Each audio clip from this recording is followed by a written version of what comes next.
Bismillahirrahmanirrahim.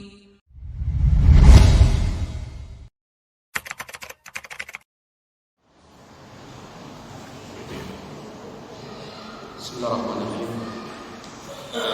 Assalamualaikum warahmatullahi wabarakatuh.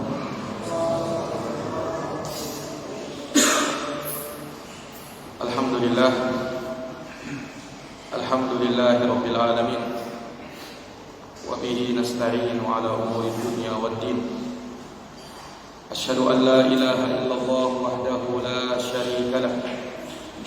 Ilahul awwalin wal akhirin. Wa asyhadu anna Muhammadan abduhu wa rasuluhu as-sadiqul amin. Sallallahu alaihi wa ala alihi wa sahbihi wa man tabi'ahum bi ihsanin ila yaumiddin wa sallama tasliman katsira. Amma ba'd. Subhanaka la ilma lana illa ma 'allamtana innaka antal alimul hakim. Allahumma 'allimna ma yanfa'una wanfa'na bima 'allamtana wa zidna ilman ya karim. Rabbi shrah li sadri wa yassir li amri wahlul 'uqdatam min lisani yafqahu qawli. Ma'asyiral muslimin, Bapak, Ibu dan saudara-saudari yang dirahmati oleh Allah. Alhamdulillah bi ni'matihi tatimmus shalihat. Segala puji hanya bagi Allah yang dengan nikmat-nikmatnya tertunai segala amal-amal kebajikan. Salawat dan salam semoga terhaturkan, tercurahkan kepada junjungan kita Nabi Agung, Nabi besar Muhammad sallallahu alaihi wa ala alihi wa sahbihi wasallam, kepada keluarga, para sahabat serta orang-orang yang meniti jalannya sampai hari kiamat.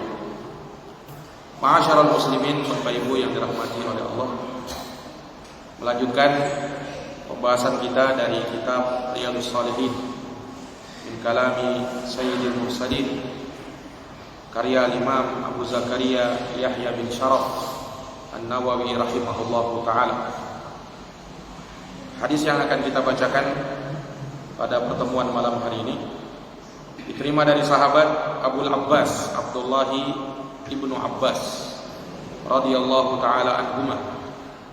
Kata Imam An-Nawawi, wa an Abil Abbas Abdullahi ibni Abbas ibni Abdul Muttalib radhiyallahu anhuma an Rasulillah sallallahu alaihi wasallam fima yarwi an rabbih tabaraka wa ta'ala qala innallaha katabal hasanati was sayyi'at summa bayyana dzalik faman hamma biha fa'amilaha katabahallahu asyra hasanatin ila 700 dha'fin ila adhafin katsirah wa in hamma bisayyi'atin falam ya'malha katabahallahu 'indahu hasanatan kamilah wa in hamma biha fa'amilah katabahallahu sayyi'atan wahidah. Muttafaqun alaih. Dari Abu Abbas Abdullah bin Abbas bin Abdul Muttalib, semoga Allah meridhai keduanya. Beliau masih sepupu Rasulullah sallallahu alaihi wasallam, anak pamannya Rasulullah. Abdullah bin Abbas, bapaknya Abdullah bin Abbas adalah pamannya Nabi, Al-Abbas bin Abdul Muttalib. Abdullah bin Abbas dikenal sebagai sahabat yang mulia, dijuluki dengan turjumanul Quran, penterjemah Al-Quran.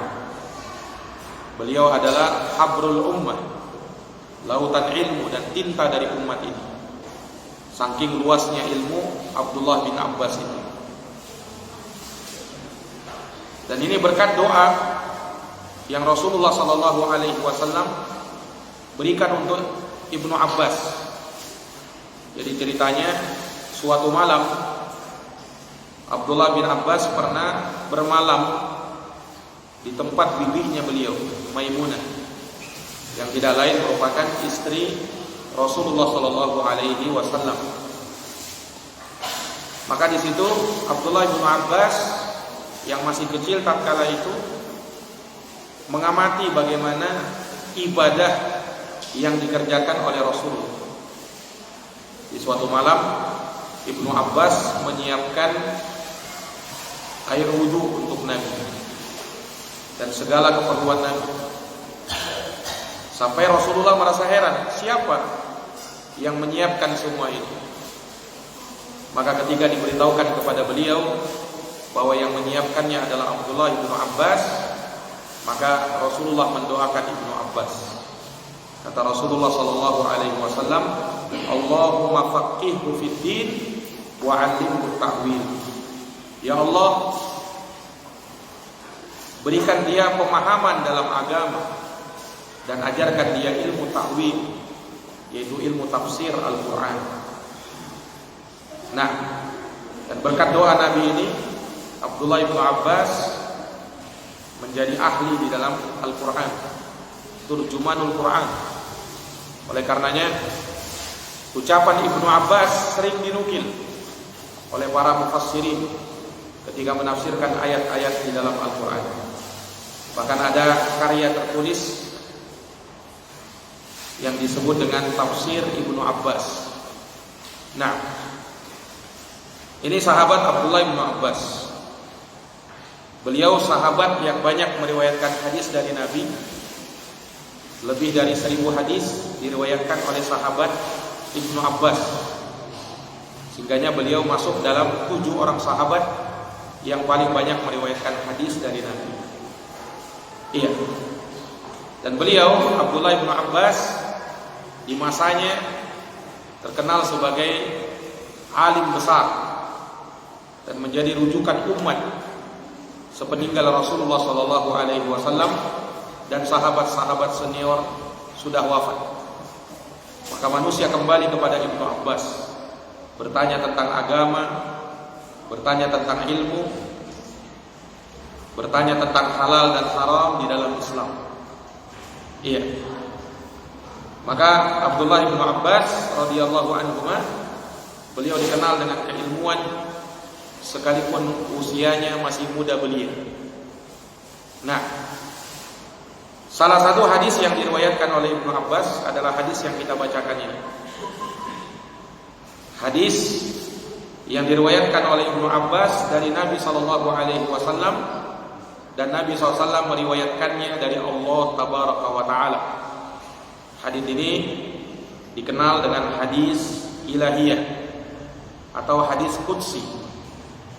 Hadis yang diriwayatkan oleh Nabi langsung dari Allah Subhanahu wa taala. Allah berfirman. Allah taala berfirman. Tetapi kita tidak akan temukan dalam Quran. Dia hanya ada dalam hadis qudsi. Beda antara hadis qudsi dengan Al-Quran. Kalau Al-Quran itu termuat di dalam kitab suci kita yang ada sekarang ini. Beribadah kepada Allah Subhanahu wa taala dengan kita membacanya. Dihitung ayat demi ayat, bahkan huruf demi huruf sebagai satu kebaikan. Dan itu berbeda dengan hadis qudsi. Berbeda dengan hadis qudsi. Iya. Maka hadis yang kita bacakan pada pertemuan malam hari ini adalah hadis qudsi, di mana hadis ini menjelaskan betapa luasnya rahmat Allah Subhanahu wa taala untuk para hambanya, di mana Allah telah memberikan pahala untuk mereka dengan berlipat ganda, dan itu berbeda dengan dosa yang mereka lakukan. Maka disebutkan dalam hadis ini, innallaha katabal hasanati was sayyi'at tsumma bayyana dzalik. Sesungguhnya Allah telah menetapkan kebaikan-kebaikan dan keburukan-keburukan, kemudian Allah menjelaskan hal tersebut.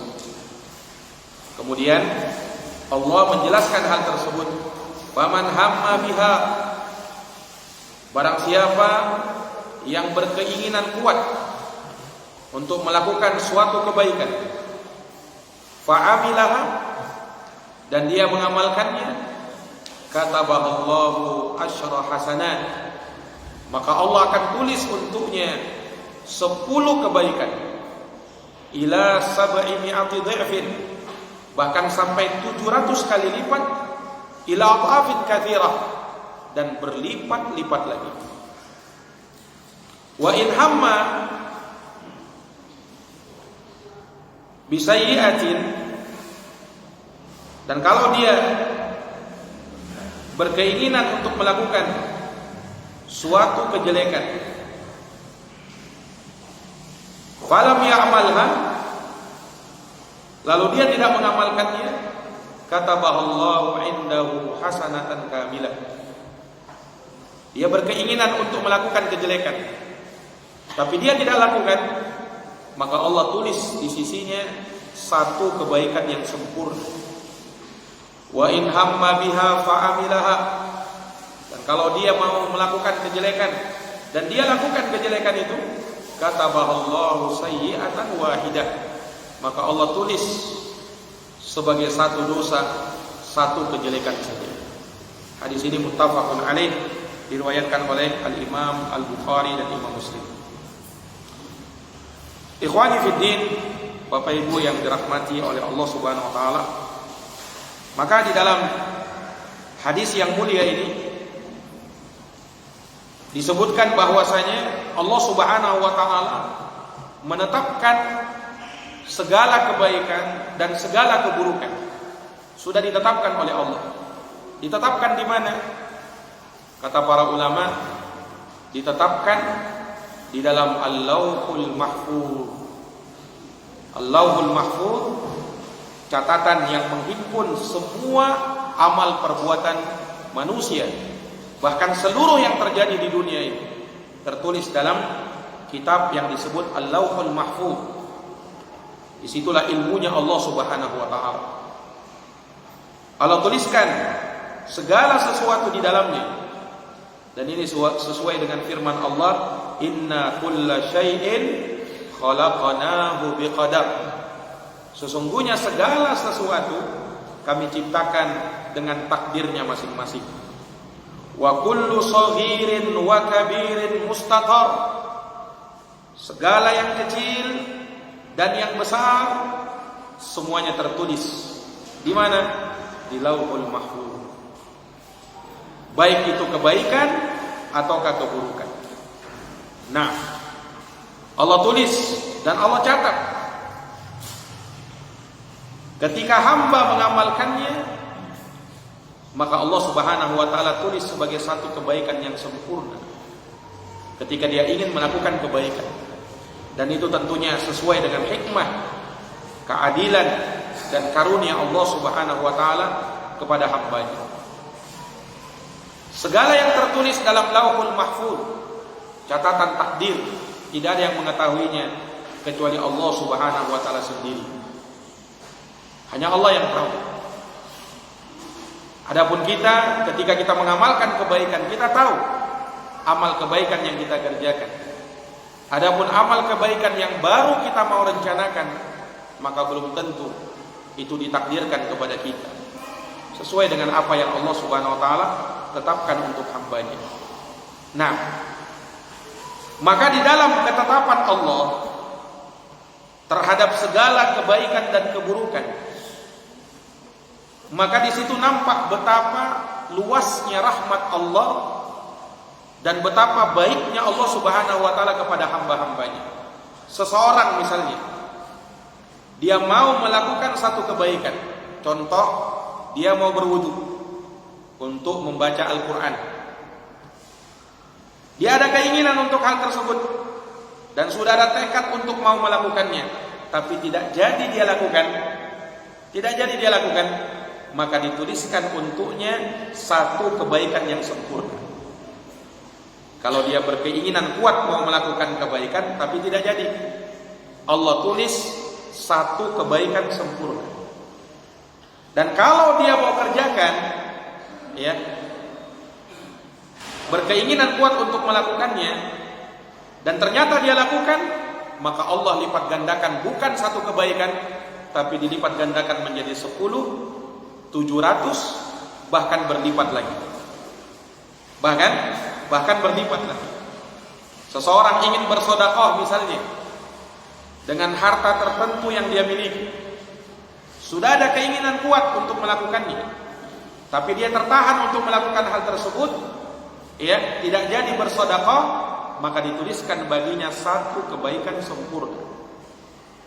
Seseorang yang mau sholat, dia mau sholat sunnah 2 rakaat, sudah berkeinginan kuat, tapi terhalang, entah karena satu dan lain hal, dia tidak jadi kerjakan, maka dituliskan satu kebaikan sempurna. Dan kalau dia kerjakan, maka Allah tulis 10 dan 700, bahkan berlipat lagi. Ini para jamaah yang dirahmati dan dimuliakan oleh Allah. Dan itu berbeda dengan keburukan. Kalau keburukan dia ingin kerjakan dan bertekad untuk melakukannya, tapi tidak jadi, dia tinggalkan karena Allah. Syaratnya dia tinggalkan betul-betul karena Allah, bukan dia tinggalkan dosa itu gara-gara tidak mampu lakukan, tapi dia tersadar, dia tinggalkan ini dosa, saya tinggalkan, saya wajib tinggalkan karena Allah, maka dituliskan untuknya satu kebaikan yang sempurna. Dan kalau dia berniat ingin melakukan kejelekan dan dia kerjakan, maka ditulis satu kejelekan saja. Di dalam hadis tidak disebut satu kejelekan sempurna, tapi ditulis satu kejelekan saja. Nah, di sini menunjukkan betapa luasnya rahmat Allah. Allah tidak lipat gandakan menjadi 10 kali lipat dosanya, 700 kali lipat, tidak. Kalau dia lakukan kejelekan, ya satu saja ditulis. Kebaikan Allah tulis 10, bahkan 700. Nah, dan ini sesuai dengan firman Allah Subhanahu wa taala, "Matsalul ladzina yunfiquna amwalahum fi sabilillah." Perumpamaan orang-orang yang menginfakkan harta mereka di jalan Allah, kamatsali habbatin ambatat sab'a sanabil, seperti orang yang menanam satu benih yang darinya tumbuh 7 tangkai, fi kulli sumbulatin mi'atu habbah, pada setiap tangkai berbuah 100 benih. Maka satu yang dia tanam akan tumbuh 700. Wallahu yudha'ifu liman yasha. Dan Allah lipat gandakan lagi bagi siapa yang dia kehendaki. Wallahu wasi'un alim. Dan Allah itu maha luas dan maha berilmu. Ini para jamaah yang dirahmati dan dimuliakan oleh Allah Subhanahu wa ta'ala. Di dalam hadis yang mulia ini terdapat banyak faedah yang sangat besar yang kita ambil pelajaran darinya. Di antaranya, di dalam hadis ini terdapat wazifatul anbiya wa atba'ihim, yakni tugas para nabi dan pengikut para nabi dan para rasul dari kalangan para ulama, yaitu berdakwah di jalan Allah. Dan ini merupakan tugas yang paling agung, yang darinya dia akan mendapatkan kebaikan yang sangat besar di sisi Allah. Apa tugasnya mereka? Menjelaskan segala kebaikan dan menerangkan segala keburukan kepada umat. Mereka terangkan segala kebaikan untuk apa? Supaya orang termotivasi untuk melakukan kebaikan itu. Dia jelaskan keburukan kepada umat supaya apa? Supaya orang menghindari dan menjauhi keburukan-keburukan itu. Jadi sebagaimana kebaikan harus dijelaskan, keburukan juga harus dijelaskan. Bukan untuk dilakukan, tapi untuk waspada, hati-hati, jangan sampai terjerumus ke dalamnya. Nah, itulah kesempurnaan dari agama kita. Selain kita tahu mana yang baik, kita juga harus tahu mana yang buruk. Jangan tahu baik saja, buruk juga harus tahu, supaya kita bisa menghindar, supaya kita bisa menjauh, supaya kita tahu akibatnya sangat buruk. Makanya Allah terangkan, selain Allah sebutkan tentang surga, Allah sebutkan juga tentang neraka. Tidak disebutkan hanya surga saja, neraka juga diterangkan. Supaya apa? Supaya ketika dijelaskan surga, orang termotivasi untuk beramal. Ketika disebutkan neraka, orang menjadi apa? Takut untuk mau melakukan perbuatan maksiat. Kenapa? Di sana ada neraka Allah Subhanahu wa ta'ala. Para jamaah yang dirahmati dan dimuliakan oleh Allah, ulama kita menerangkan bahwa segala kebaikan dan keburukan yang dijelaskan oleh para nabi dan para rasul, segala kebaikan dan keburukan yang terus dijelaskan oleh para ulama yang menjadi penerus para nabi dan para rasul, tidak keluar dari 4 hal. Yang pertama, kebaikan. Siapa yang melakukan kebaikan, dia kerjakan kebaikan tersebut, maka Allah akan lipat gandakan kebaikannya menjadi 10 kali lipat dan 700 kali lipat, bahkan lebih daripada itu. Bahkan lebih daripada itu. Dan ini sesuai dengan firman Allah dalam surat Al-An'am ayat 160. Faman jaa'a bil hasanati falahu asyru amsalihha. Barang siapa yang mengerjakan 1 kebaikan, maka Allah akan berikan pahala 10 kali lipat dari kebaikan yang dia kerjakan.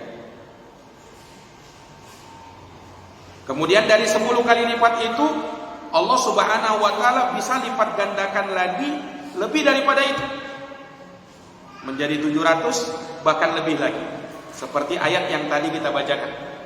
Dan juga hadisnya Rasul sallallahu alaihi wasallam dalam riwayat Bukhari dan Muslim dari sahabat Abu Hurairah radhiyallahu anhu terkait dengan amalan yang besar yang Allah Subhanahu wa taala dan Rasulnya sallallahu alaihi wasallam terangkan.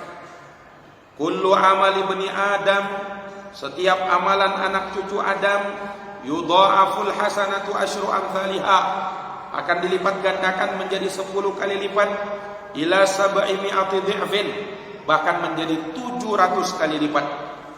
Kemudian Allah perkecualikan, qala Allahu azza wa jalla illa shaum, kecuali puasa. Puasa lebih banyak lagi dilipat gandakan. Kenapa? Fa innahu li wa ana ajzi bih. Karena puasa itu untukku, kata Allah, dan aku sendiri yang akan membalasnya.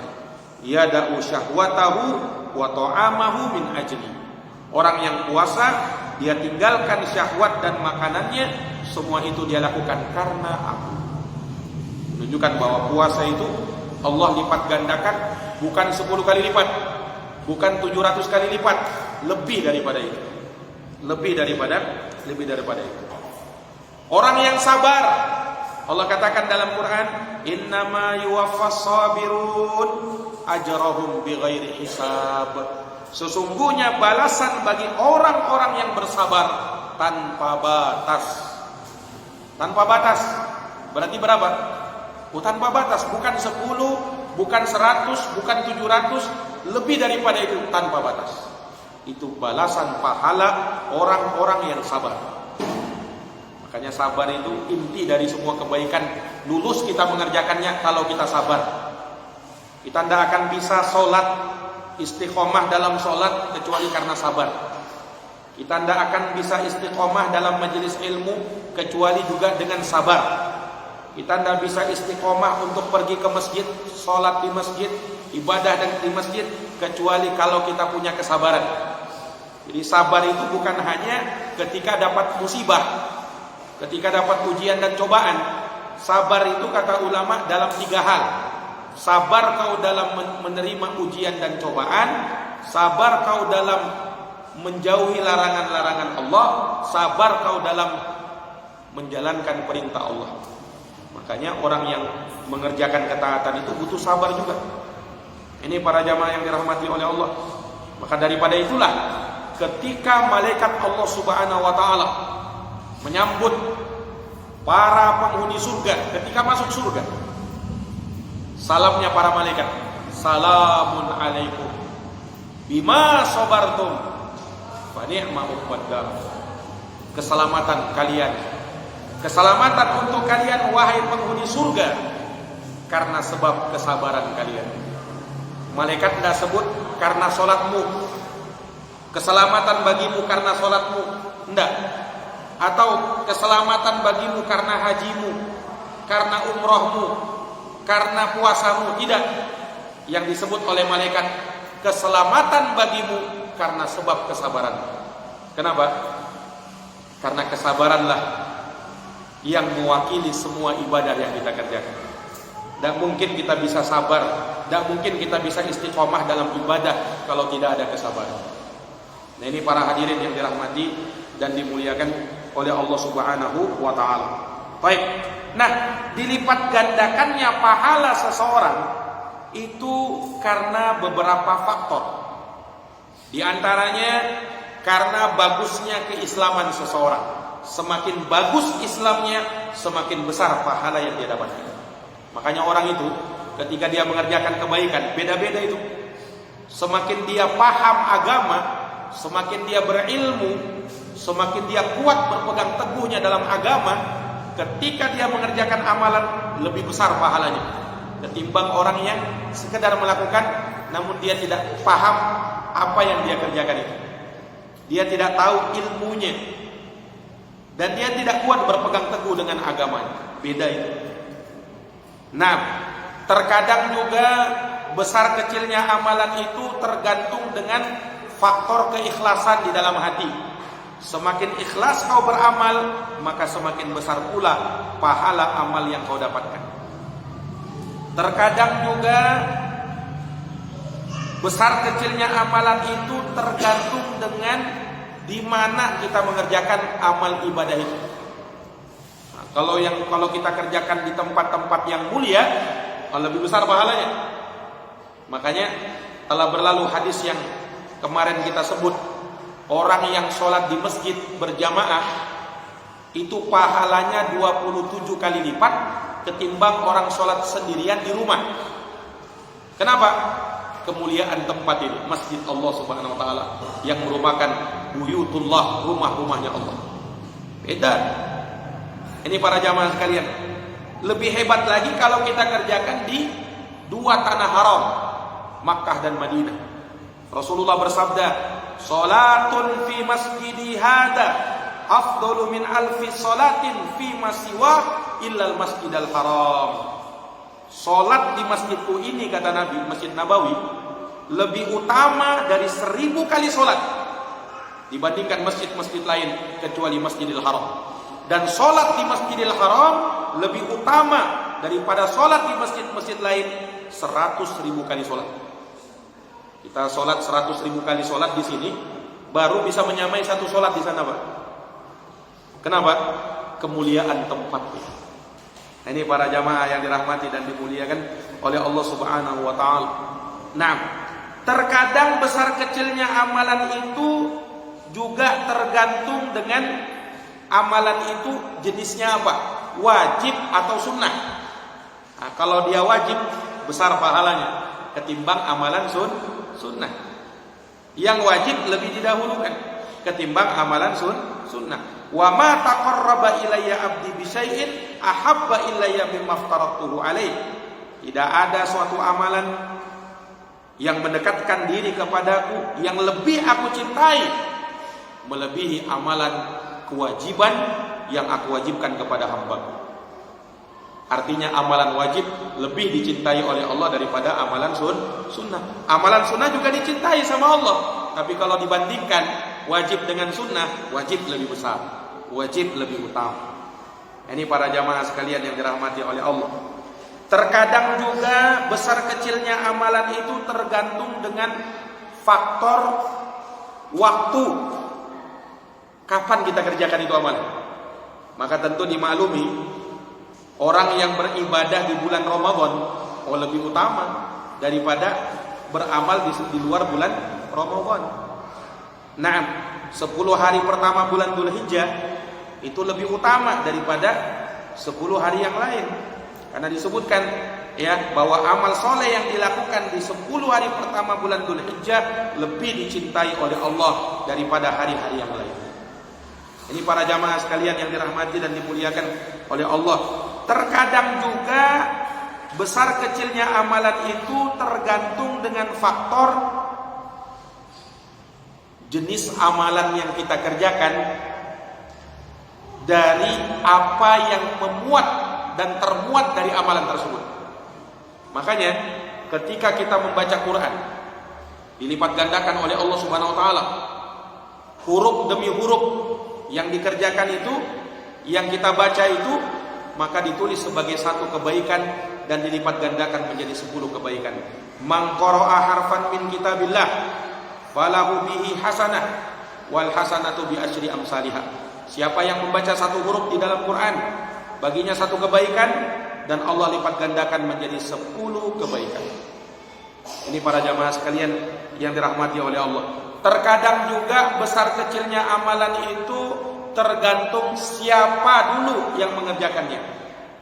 Makanya amalannya sahabat Nabi itu berbeda dengan amalan kita. Lebih besar apa yang mereka kerjakan daripada apa yang kita kerjakan.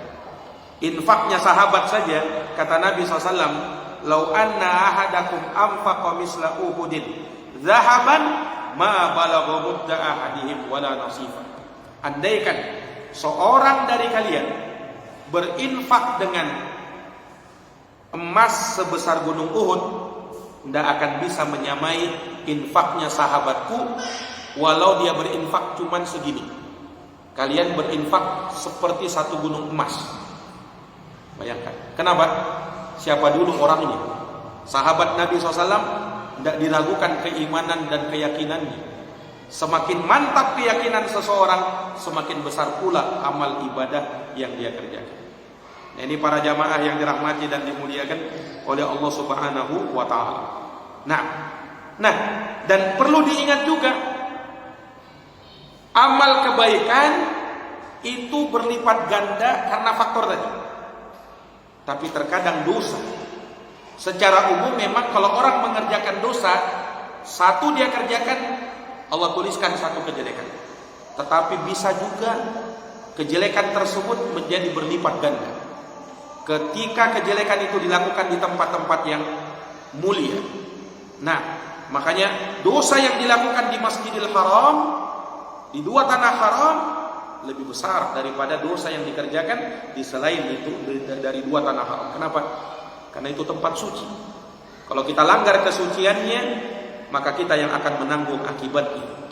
Wa may yurid fihi bi ilhadin bi zulmin nudhiquhu min adabin alim, kata Allah. Barang siapa yang berkeinginan untuk melakukan kejahatan di tempat haram tersebut, di tempat tanah suci tersebut, maka Allah akan rasakan kepada dia azab yang sangat pedih.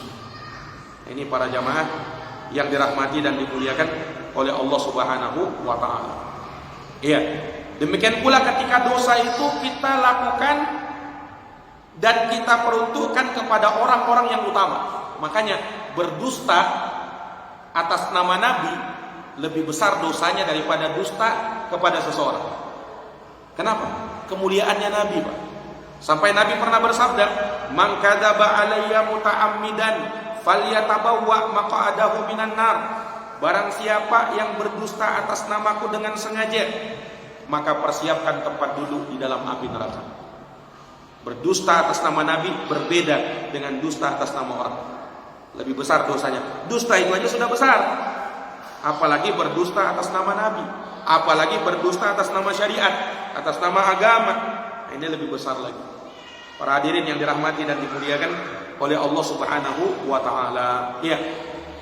Maka hadis ini sekali lagi menggambarkan betapa mulianya syariat Islam, betapa agungnya dan betapa luasnya rahmat Allah Subhanahu wa taala kepada umat ini, kepada hamba-hamba Allah Subhanahu wa taala, dan semoga kita bisa mendapatkan kemuliaan dan rahmat tersebut, dan semoga Allah menuliskan kebaikan kita sebagai kebaikan yang sempurna. Allah lipat gandakan menjadi 10 kali lipat, bahkan 700 kali lipat, atau bahkan lebih daripada itu.